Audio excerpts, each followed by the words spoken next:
welcome to Communion once again.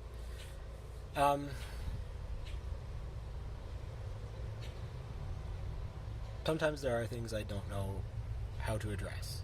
I don't know how to talk about them. The killing of George Floyd in May has sparked a lot of discussion about racism, specifically in America, but in North America in general, I think. And I think one of the reasons that it has become such an explosive topic these days is because so many of us are already so stressed and anxious and frustrated with the circumstances of the world at the moment.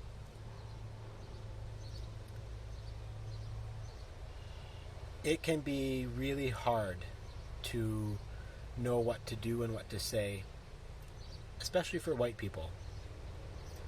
And I feel that. How do I talk to my boys about this? What do I do about this? Is donating money to NAACP or other organizations within Canada, within KW, that work for the rights of black people, to protect them, to bring them legal aid when it's necessary, or any aid whatsoever, is that enough? And that's why I need the Lord's table. That's why I need the Bible. Micah 6:8 is was possibly my favorite verse in the entire Bible. He has shown you, all you people, what is good. And what does the Lord require of you? Nothing, but to act justly, to love mercy, and to walk humbly with your God.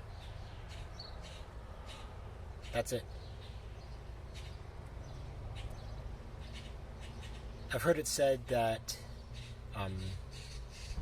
the right thing to do is never easy, and the easy thing is never right. I don't think that's true. I think there are things that are right that are not hard to do. I think sometimes we get it into our heads that we must do something big and powerful in order for it to be worthwhile. That's not the case. So what is it for me? What is it for you, the right thing to do? Maybe it's joining a protest. Possibly. Maybe it's donating. Maybe it's reaching out to the people that you know who are people of color and connecting with them. Showing them that they are as worthwhile as any other person you know. Maybe it's starting your journey and educating yourself. Reading about racism, specifically where we live, in Canada, in Kitchener-Waterloo. This is not something that happens far away. This is something that happens in our own backyards. I have been moved to think and act about it. I'm not going to tell you what to do. That's a conversation between you and God. But as with so many other times in my life where I don't know what to do, I come to the Lord's Supper. For comfort, yes. Preferably with my church. But I also come to the Lord's table because this is about remembering Christ, who died, who willingly went to the cross for us. And that puts a lot of things into perspective.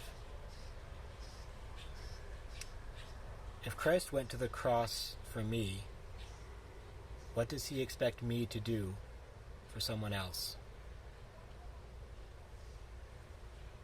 Again, I'm not going to answer that question for you. That's a conversation that you have to have with God. But have that conversation. Think about it. Be uncomfortable. But today, this evening, join with me as we remember the last meal that Jesus shared with his disciples before the cross,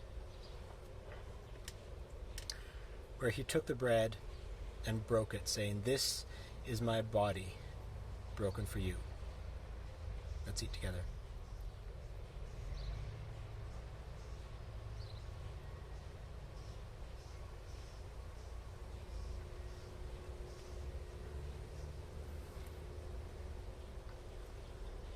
In the same way, after dinner, he took the cup. He said, "This is my blood, poured out for the forgiveness of sins." Let's take the cup together.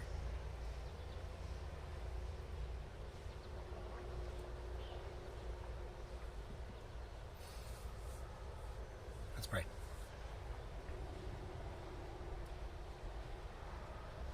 God, so many of us are blessed to live in safety, to live in plenty. And so when we see something like the killing of George Floyd or others who have died, we find it easy to be outraged and then let that pass.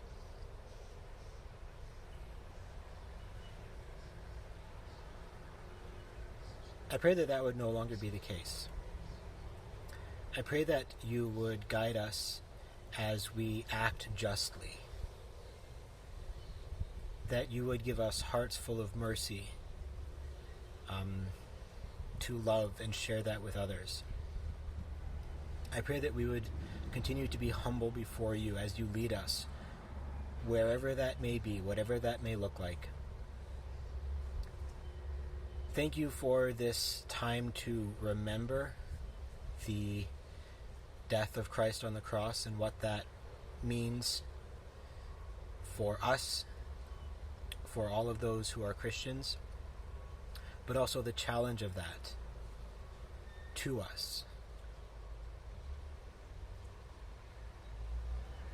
Lord, we thank you for your faithfulness. We thank you for your sovereignty, even in the middle of all of this. Please be with us as we go from here, as we think about what we are called to do. Thank you for the church, and I pray that this would be a time when the church can rise up together in justice and in mercy and in humility. In your name, amen. Thank you guys very much for joining me, and I look forward to worshiping with you separately and yet still in a strange way together on Sunday. Take care. God bless.